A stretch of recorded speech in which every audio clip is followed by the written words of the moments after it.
નમસ્કાર દર્શક મિત્રો, આપણે જોઈ રહ્યા છીએ કચ્છ ક્રાઇમ। જોઈએ આજના સમાચાર। નખત્રાણા ગામમાં ટ્રાફિકની સમસ્યા ખૂબ જ વકરી રહી છે, ત્યારે કંપનીઓના આવા તોતિંગ વાહનો જેઓને રાત્રિના ભાગમાં પસાર થવું જોઈએ તેઓ દિવસે નખત્રાણા સિટી પાર કરતા હોય અને 108ને પણ રાહ જોવી પડતી હોય।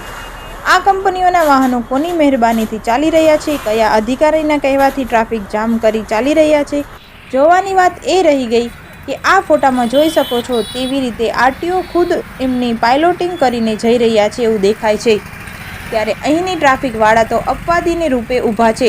નખત્રાણાનું ટ્રાફિક ટીઆરબી જવાનોના હવાલે કરી નખત્રાણા ટ્રાફિક પોલીસ તંત્ર મજા માણી રહ્યું છે। નખત્રાણાની પબ્લિક પરેશાન અને કંપનીઓને જલસા તેવું દેખાઈ રહ્યું છે। શું કારણ હોઈ શકે? આ અનેક વખત સોશિયલ મીડિયામાં ટ્રાફિક જામના ફોટાઓ અને વિગતો આવેલ, પરંતુ તંત્ર શા માટે નથી જાગતું તે કંઈ સમજાતું નથી।